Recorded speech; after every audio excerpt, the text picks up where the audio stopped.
Process first की लैप्टोटीन और zygotene stage के बाद अब हम प्रोफेज फर्स्ट में नेक्स्ट स्टेज जिसका नाम है पैक्टीन, पैक्टीन के बारे में हम डिस्कस कर रहे हैं।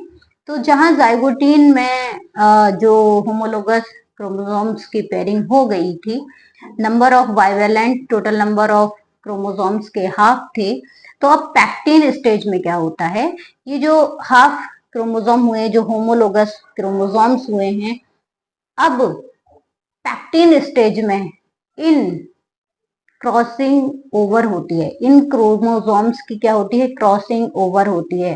भाई यहाँ पर जो होमोलोगस क्रोमोसोम्स जो कि पेयर्ड हुए थे, जो कि सिनेप्सिस हुई थी जाइगोटीन स्टेज में, तो पैक्टीन स्टेज में होमोलोगस क्रोमोसोम्स पेयर की क्रॉसिंग ओवर होता है। और क्रॉसिंग ओवर जब होता है तब यहाँ पर एक एंजाइम सीजर की तरह यानी कैंची की तरह वर्क करता है, और इस एंजाइम का नाम है एंडोन्यूक्लिएज लाइगेज। एंडोन्यूक्लिएज लाइगेज, याद रखिएगा इस नाम को। ये रिकॉम्बिनेशन से भी आप इसको याद करते हैं, क्योंकि भाई रिकॉम्बिनेंट का फॉर्मेशन होता है। और यहाँ जो हर एक क्रोमोसोम्स होता है ये डाइएज कहलाता है। क्या कहलाता है? जो क्रोमोसोम है ये क्या कहलाते हैं? डाइएज। और नॉन सिस्टर क्रोमेटिड का भी फॉर्मेशन होता है। तो जो नॉन सिस्टर क्रोमेटिड हैं इनके बीच में आपस में क्या होगी? क्रॉसिंग ओवर होगी। और क्रॉसिंग ओवर प्रोफेज फर्स्ट की पैक्टीन स्टेज में होती है।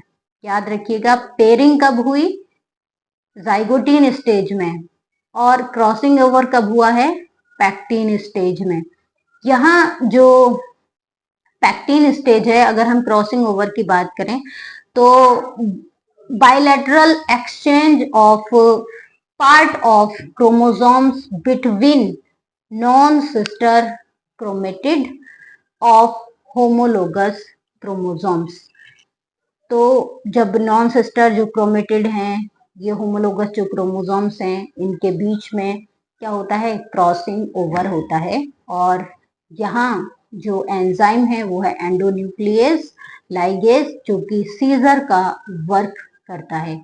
अब जब ये स्टेज पैक्टीन स्टेज हो जाएगी, जब क्रॉसिंग ओवर कंप्लीट हो जाता है, तो प्रोफेज फर्स्ट की नेक्स्ट फेज जिसको कहते हैं डिप्लोटीन, डिप्लोटीन स्टेज स्टार्ट होती है।